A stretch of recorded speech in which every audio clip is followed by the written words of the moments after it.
Primeiramente, me apresentar. Sou Ricardo Martinelli. Sou Senior Software Engineer, trabalhando pela Red Hat. Eu sou responsável pela área de desenvolvimento de containers de middleware para rodar nas soluções de cloud da Red Hat. Então, o time se chama Cloud Enablement e eu vim aqui para falar sobre o trabalho que eu venho empenhando dentro da Red Hat, que é sobre o XPath. Ok? Meus perfis de redes sociais estão na última slide, tá? Então, o que eu vim falar? Basicamente, dois assuntos, XPath e Cloud, que são diretamente ligados, estão diretamente relacionados, e é o que eu desempenho hoje como papel principal dentro da Red Hat. Antes de começar, eu tenho duas coisas para falar. Muito provavelmente, vocês já me viram aí vagando pelo FISLE de chapéu vermelho, mas aqui essa palestra, ela simplesmente representa a minha opinião, o meu ponto de vista sobre o assunto, mas não tem necessariamente relação direta com a empresa, com a estratégia da empresa.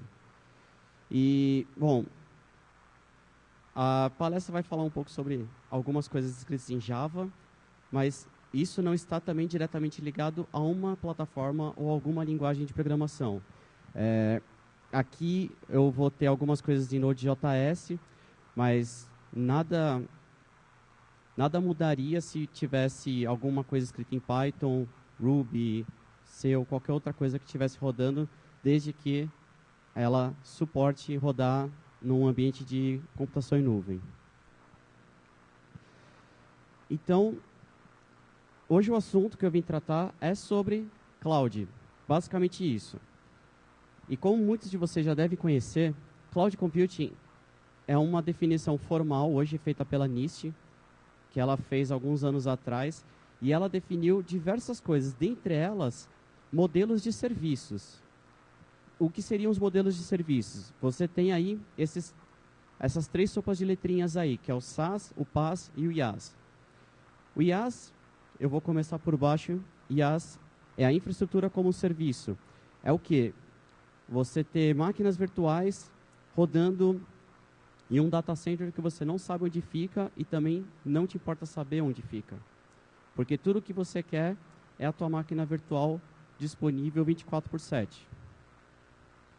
A plataforma como serviço, que é o PaaS, é o ambiente onde você vai desenvolver aplicações. Então, você vai desenvolver um ambiente em Java, C, Python, Ruby, ou seja lá qual for a plataforma de programação. E tudo o que você precisa é o quê? Um ambiente de desenvolvimento disponível 24/7. E, por fim, tem o software como serviço. O software já é o software pronto para o usuário final. Exemplos bem claros aí. Zimbra 1 é uma oferta de software como serviço, tal qual o Gmail, Google Drive e outros serviços assim de armazenamento na nuvem. E mais conhecidos, né? Esses são os mais conhecidos. Tem muitos outros espalhados na nuvem. Bom, agora vamos pensar assim, plataforma como serviço não está ligado diretamente a simplesmente desenvolvimento de software. Você pode utilizar... Está funcionando? Estão me ouvindo? Ah, tá. Então, e nesse caso, a gente pode quebrar a plataforma como serviço em vários. Você não vai simplesmente desenvolver um sistema simplesmente botando código. Você pode utilizar alguns recursos avançados. Por exemplo, imagina que você queira recursos de segurança e você tem diversos sistemas sendo desenvolvidos. Então, você pode querer ter uma solução de single sign-on entre eles. Vamos supor que você queira usar o Auth ou OpenID para que ele seja um login comum.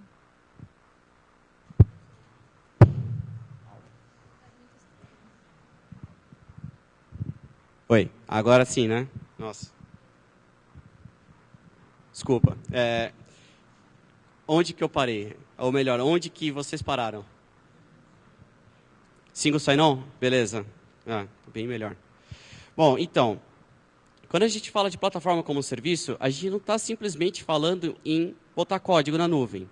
Porque você pode ter uma aplicação que ela precise de recursos um pouco mais avançados ou um pouco mais preparados. Por exemplo, imagina que você vai ter um parque de software seu e que você queira utilizar um único login para que o seu usuário final vá lá e tenha acesso a todas essas aplicações. Então, o mecanismo de single sign-on, um único ID para qualquer aplicação que ele vá logar. Ou pode ser que ele queira recursos de mobile. Você tem uma aplicação em que vai fazer acesso a um back-end que está em algum banco de dados na nuvem. Então, Mobile Platform as a Service. Ou você pode querer alguma solução que, por exemplo, te traga funcionalidades de workflow, que você vá seguir um workflow definido e que vá ter ou não interação humana em cima disso. Então, Business Process Manager Platform as a Service. Ou então, plataformas que integram serviços legados com serviços que você já tem sendo desenvolvido. Então, Integration Platform as a Service. Por fim, a gente pode estar falando, sim, de simplesmente botar código, que aí é o Application Platform as a Service. É aí que o meu time olhou isso daqui e falou, putz, é muita sopa de letrinha, então a gente decidiu resumir a XPath. Que aí a gente está falando de qualquer coisa, não simplesmente código como serviços mesmo de negócios, de mobile, de integração e por aí vai. Ok? Hoje, a equipe que eu trabalho oferece ou trabalha em cima dessas soluções de XPath. Na área de desenvolvimento de aplicações, a gente fala do framework JBoss. Tanto o JBoss, o servidor JVE completo, que é aquele que oferece serviços das APIs do JVE, que é o JPA, que é a parte do JAX-RS, até a parte do servlet em si. Ou então o simples servlet, que é o próprio Tomcat. Mas, além disso, existe o serviço de single sign-on, que é baseado num framework nosso chamado Keycloak. Ou, então, uma solução para cache distribuído, que é o JBoss Data Grid. Para a área de processos de negócio, a gente tem duas soluções, que é a Business Process Management ou Business Rules Management System. Ele vai tratar sobre regras de negócio, aquele que você fala, regras bem simples, né? Se o usuário for de São Paulo, então conceda desconto de 10%, por exemplo. Ou, se o usuário tiver entre 18 e 25 anos, adicione o fator de risco 15 no seguro, coisas desse nível. Ou BPM, por exemplo, você queira fazer um workflow de logística, onde você, por exemplo, começa com o teu usuário fazendo o pedido no site, fazendo o pagamento caindo e você passando para o time de logística para fazer o empacotamento e entrega. Ok? Depois a gente entra na parte de serviços de integração, que é a parte do Fuse, a parte do MQ e a parte do Data Virtualization. O Fuse, a grosso modo, ele é um ESB, um Enterprise Service Bus, em que ele trabalha numa arquitetura de SOA, em que ele tem um barramento, e lá você pluga todos os seus serviços de forma a ter uma integração entre eles, que eles comuniquem entre si através do barramento. Você tem também o AMQ, que é uma solução de message broker. Então, caso você precise integrar sistemas através de filas e tópicos, você pode utilizar o AMQ. E o Data Virtualization, que é uma solução em que você pode integrar diversas fontes de dados em um único banco de dados lógico. Então, você pode fazer uma query que pode estar numa tabela no banco de dados MySQL, num arquivo texto, seja lá onde esteja. E, por fim, tem a parte dos serviços de mobile, que é o FeedHenry. Essa solução é uma solução nova dentro do meu time. E ela, basicamente, é desenvolvimento de serviços para mobile, desde a aplicação até o serviço que vai receber as requisições do aplicativo. E aí, por fim, outro ponto que meu time vem trabalhando bastante é na questão de DevOps e microservices. Então, como que com tudo isso daí você consegue também adicionar a questão de DevOps e microservices. Então, DevOps é aquela coisa, né? É você ter tanto o time de desenvolvimento quanto de operação trabalhando lado a lado, de forma a criar releases mais rápidos, né? E a questão do microservices, na questão de você simplificar cada vez mais seus serviços de forma que eles se tornem fáceis de serem trocados ou até mesmo de resolver qualquer problema caso um desses microservices caia. E aí o meu time teve essa... vem trabalhando, né, de forma a utilizar tudo isso daí dentro do OpenShift, porque o que a gente acredita é que todos esses serviços, eles funcionariam muito bem se a gente tivesse algum ambiente que desse alta disponibilidade, que pudesse oferecer aos usuários a carga necessária que ele precisa para a sua demanda. Então, a gente pensa que plataforma como serviço é o que vai fornecer isso, e por isso a gente coloca todas essas plataformas no OpenShift. Então, só para falar um pouco o que é o OpenShift hoje. O OpenShift está na versão 3, e hoje o OpenShift ele foi reescrito do zero, da versão 2 para a versão 3, e hoje ele utiliza diversas soluções já conhecidas do mercado, como, por exemplo, a containerização feita com Docker e a orquestração desses containers utilizando Kubernetes. Então, basicamente, o que o OpenShift faz é utilizar o poder da containerização do Docker e o poder da orquestração do Kubernetes e cria uma camada por cima disso para que dê um quê de gerenciamento por cima disso. Então, você teria uma interface de gerenciamento que poderia gerenciar todo o seu cluster, em que você poderia fazer o build e deployment das suas aplicações dentro dessa interface e também fazer a automação dele, utilizando conceitos de integração contínua e deployment contínuo. Uma das grandes vantagens que tem hoje no OpenShift 3 é justamente a questão que ele foi arquitetado de forma a ser baseado em microserviços, ou seja, sua aplicação ela é tratada como um microserviço e também reativo.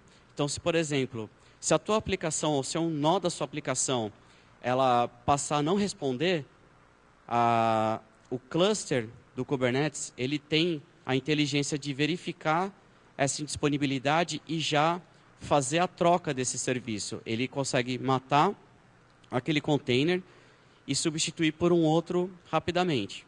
Então, aqui o conceito-chave os conceitos-chave é orquestração, microserviços e arquitetura de software reativo. E que você pode também utilizar nos seus softwares. Hoje o OpenShift, então, ele é self-service, ele é baseado em diversas linguagens, você pode adicionar automação e colaboração nele. Ele é totalmente baseado em padrões, como o Docker e o Kubernetes, como eu já havia falado. ele consegue escalar,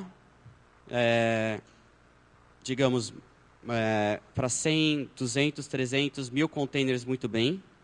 Ele aguenta bem a porrada. Ele também é open source, você consegue baixar o código do OpenShift, que está disponível no GitHub, github.com/OpenShift. E, claro, que ele atende a demanda de uma empresa sem problema algum. E aí, o que você consegue rodar dentro do OpenShift e do XPath? Você consegue ter mobile backend, você consegue ter mobile push, você consegue ter IoT, serviços de IoT, você consegue ter serviços de analytics usando Spark, você consegue ter mensageria, você consegue ter cache distribuído e utilizando qualquer linguagem que você queira. Então, Java, Node, Python, PHP e por aí vai. Beleza.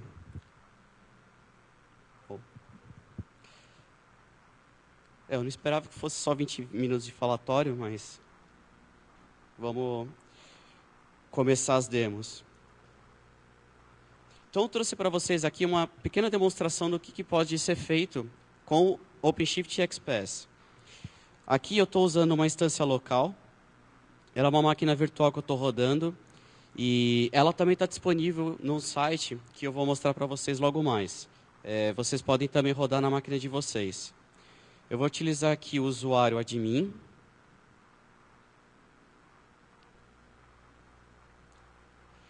E aqui, logando com o meu usuário admin, eu tenho diversos projetos aqui. Dá para enxergar? Eu acho que está meio claro assim, né? O tom de cores ali. Está bem ruim, né?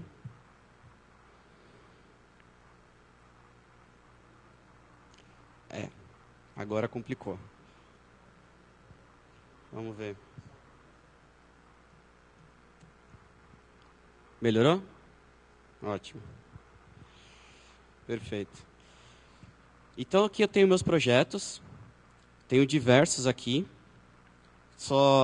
Caso vocês queiram utilizar o OpenShift e queiram testar, peço para vocês muito cuidado com os 3 projetos aqui, ó. Esse Default, OpenShift e OpenShift Infra. Se vocês apagarem um desses projetos, bom, pode sentar e chorar. Opa.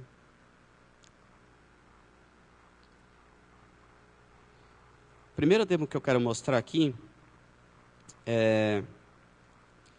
essa é uma demo pronta também, que eu vou mostrar onde vocês podem baixar. Esse cara aqui é uma aplicação que está rodando o BPMS, que é a solução de BPM que a gente tem. E você pode ver que ela está rodando em um container e ele provê um nome DNS aqui já pronto, né? Esse DNS é mágico, tá? Ele não existe, mas acontece que o servidor que recebe essas queries, ele faz uma pegadinha aí. Ele pega a primeira parte que está RHCS-travel agency demo, ele faz isso como nome do host, ponto. Aí, a partir desse ponto, ele pega os próximos 4 pontos, que seriam IP, e aí ele faz o seguinte: se você bater com uma query DNS nesse servidor, no chip I/O, ele vai te retornar o IP que está nessa parte, nesse trecho do meio. Então, por exemplo, vamos ver se eu consigo aqui. Então, olha só, se eu fizer aqui dig abobrinha.192.168.01.chip.io. Podem ver que ele retorna aqui, ó, 192.168.01, que é exatamente esse trecho. Dá para enxergar? Beleza. Então, pode ver que, assim, esse é um servidor, digamos assim, justamente para você utilizar de forma local, né? Não importa o que eu coloque aqui, ele vai me retornar na query. Então, olha só. Perfeito? Então, é um ambiente bem simples que dá para vocês rodarem sem problema algum. Bom, voltando à demo. Ele tem basicamente o quê? Um formuláriozinho que você pode solicitar algumas informações para agência de viagens. Então, você pode dar seu nome aqui. Por exemplo, Justin Bieber, com e-mail justin@bieber.com. Ele vai viajar sozinho de Londres para Edimburgo nos dias. Ele vai viajar no passado, né? 2014, 20 de janeiro de 2014 a 29 de janeiro de 2014. Beleza. Então, ele submeteu um pedido para passagens aéreas para ir de Londres a Edimburgo do dia 20 de janeiro de 2014 ao dia 29 de janeiro de 2014. Então, agora a gente vai fazer o quê? A gente vai acessar a interface do BPM.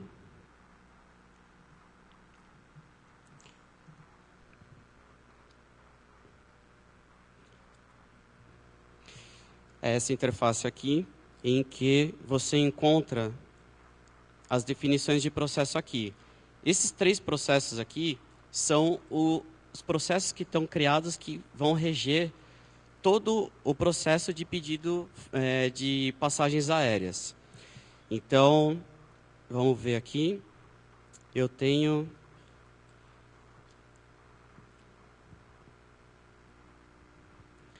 então aqui um processo em aberto, que é exatamente do Justin Bieber. Então, agora o que eu tenho que fazer? Eu vou vir aqui na parte de tarefas. Opa, isso mesmo.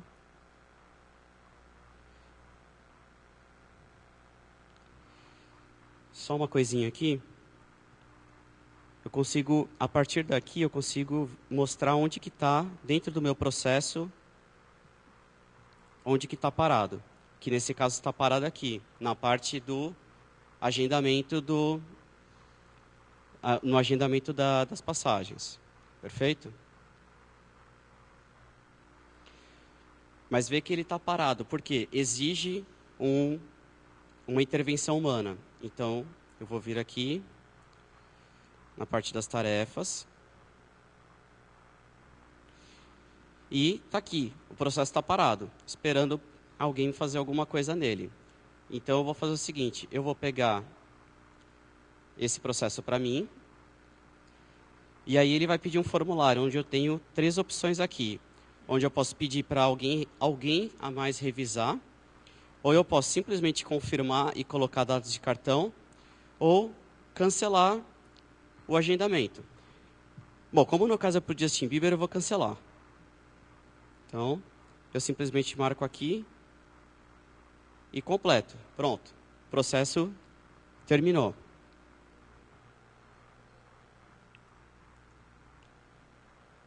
Se eu vir aqui nas instâncias de processo, não existe mais nenhuma instância ativa. No contrário, está completa. Vamos ver onde que parou aqui. Opa.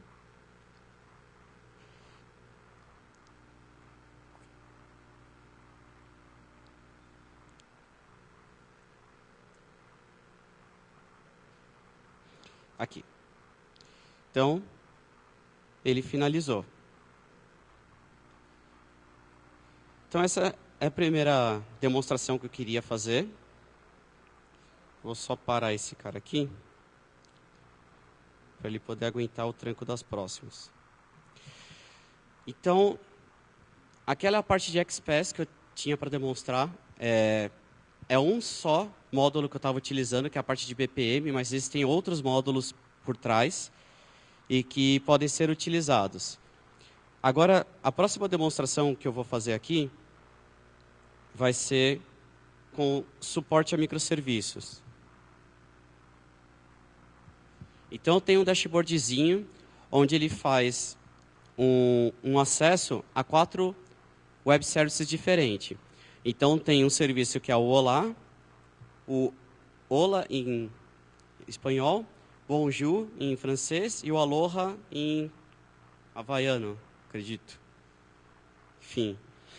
E ao lado, vocês podem ver que existem 4 tecnologias diferentes por trás desses web services. Então, eu tenho o Wildfly Swarm, que é um serviço novo que o projeto JBoss está oferecendo para utilizar o web services. É uma espécie de Spring Boot, que é onde o Olá está sendo utilizado.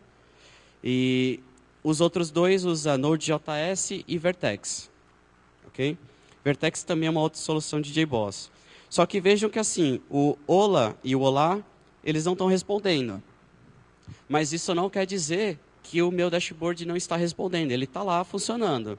Então, a questão do microserviço, ele permite que você tenha uma interface com o usuário e que, não importa quais são os serviços que você está utilizando, você pode ter serviços, microserviços, executando em seus containers e que, no caso de um deles falhar, a tua interface em toda não vai ficar comprometida. E eles estão parados simplesmente porque eu parei eles na mão. Que estão aqui. Esses são todos os serviços que eu estou utilizando. E aqui está o Hola, que eu vou botar para rodar. E o Olá. Vamos só esperar. Ó, o Olá já está disponível. Olá já está disponível. Então vamos fazer o teste de novo aqui.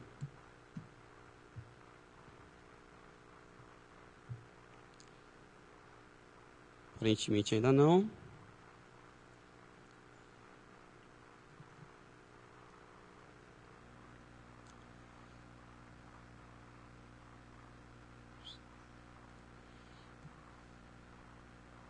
Pronto. O Olá já começou a responder. Vamos ver agora o Olá.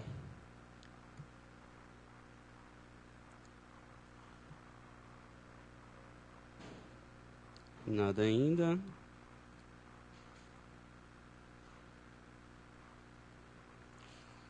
Geralmente é o tempo de boot que leva para eles começarem a responder. Deixa eu só ver como é que está ali.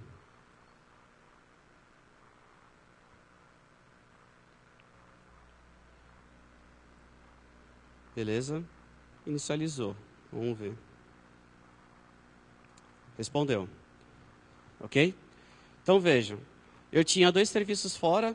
Podia ser o serviço, por exemplo, de avaliação de uma aplicação ou um serviço de pagamento ou qualquer outro serviço que, digamos assim, não pode ser considerado um microserviço, né? Que ele pode ser auto-containerizável, vamos botar assim. E aí você tem a sua interface com o usuário ainda disponível, porém, se algum serviço cair, ele não vai comprometer a tua interface como um todo. Você consegue ainda utilizar. Perfeito? Agora vem a questão do DevOps. Só subindo já outra aplicação aqui.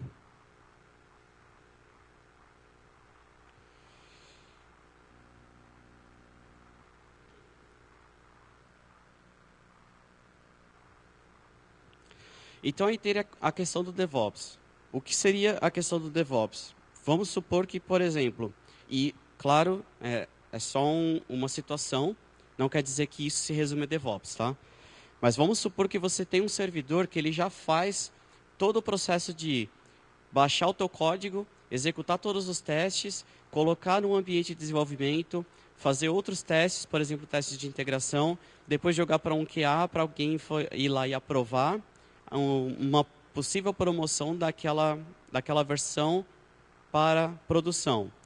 Isso tudo, se você fizer de forma manual, isso vai complicar muito e vai ter muita propensão a falhas, né?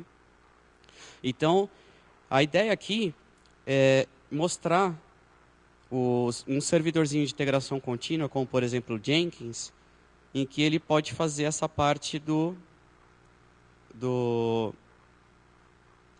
DevOps. Então vamos lá. Vou me logar aqui no meu Jenkins, e aí eu tenho o meu microserviço Aloha, que está em processo de execução dos pipelines de DevOps. Então, no caso, ele começa com um checkout. Só um minutinho. Então, ele começa com o checkout do código, faz o build do projeto, aí depois ele vai fazer os testes, joga para um ambiente de desenvolvimento para fazer alguns outros testes de integração. Por fim, ele joga, caso os testes ocorram com sucesso, ele joga para um ambiente de QA, em que alguém vai lá, faz um último teste manual e aprova a versão, dizendo que não tem erros. E aí ele faz a promoção para produção. Ok?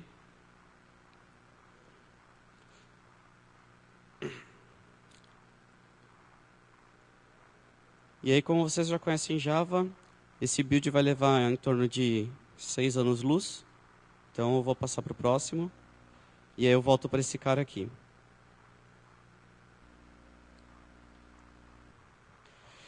Então, isso resume mais ou menos uma demonstração de como você poderia utilizar o OpenShift e XPath também para arquiteturas de microserviço e também usar conceitos de DevOps.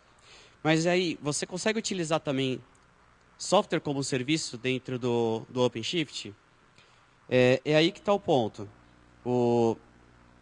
Quando a gente fala de software como serviço, significa que você vai ofertar algum software já pronto para um usuário final. Então, no caso aqui, eu fiz uma parceria com o pessoal ali do time da Rocket Chat. Não sei se todos já viram, mas o time da Rocket Chat, eles construíram uma espécie de WhatsApp, né? E aí você tem toda uma infraestrutura que você consegue ter chatzinho e canais de conversa para sua empresa, ou seja lá para quem você quiser fazer. E você pode separar isso em canais. Então eu fiz aqui uma configuração. Está aqui meu projetinho Rocket Chat. Então o que eu tenho dentro dele? Eu tenho um banco de dados, que é a arquitetura que eles têm lá. Eles têm um MongoDB por trás e tem uma aplicaçãozinha rodando Node.js aqui. Então você consegue, a partir daqui, rodar o Rocket Chat, rodar um serviço, rodar um software mesmo, já pronto. Então, só para mostrar aqui, eu tenho só um usuário cadastrado aqui.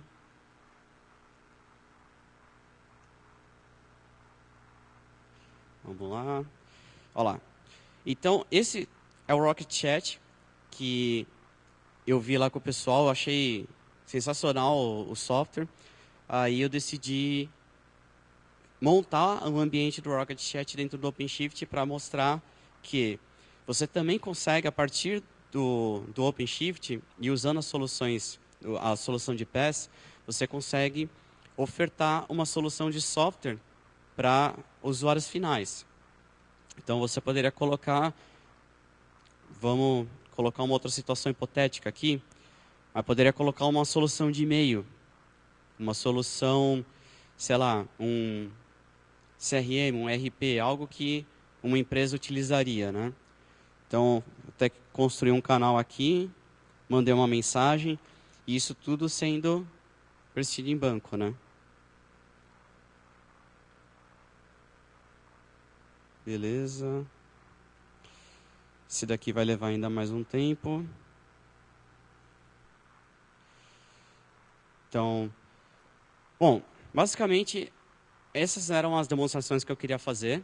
Então, tem a questão do XPath, em que você vai utilizar algum tipo de desenvolvimento avançado com fluxo de negócio, com regras de negócio, com plataformas de mobile, com integração.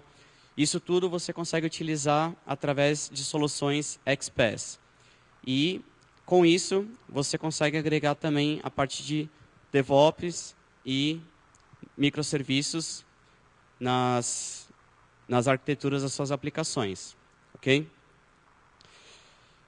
Por fim, e eu estou impressionado que está terminando já, eu queria então divulgar para vocês um portal que a Red Hat tem, que é o Red Hat Developers. O site se chama developers.redhat.com, em que todas as soluções que eu estou utilizando aqui vocês podem baixar para fins de desenvolvimento, gratuito. E além disso, você consegue baixar artigos, vocês conseguem baixar aplicações de exemplo, aquele da agência de viagens, ela está disponível. Vídeos também explicando como utilizar as tecnologias. E a questão de downloads. Eu utilizei esse CDK aqui. O CDK, ele é basicamente o quê? Você vai ter aqui um scriptzinho usando Vagrant, e aí esse Vagrant, quando você subir ele vai provisionar uma máquina virtual que já tem todo o ambiente de OpenShift rodando dentro dele. Então você consegue já localmente desenvolver containers ou desenvolver suas aplicações dentro da plataforma OpenShift.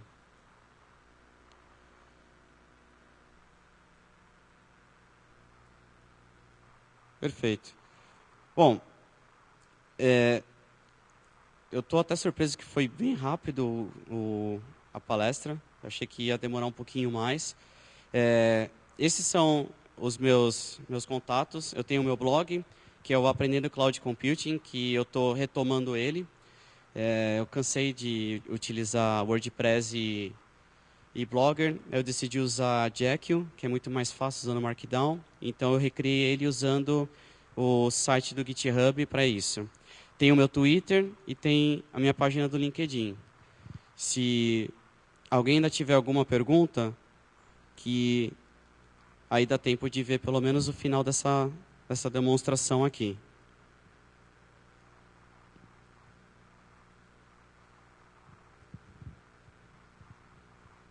Não? Vai, William, pergunta aí, meu.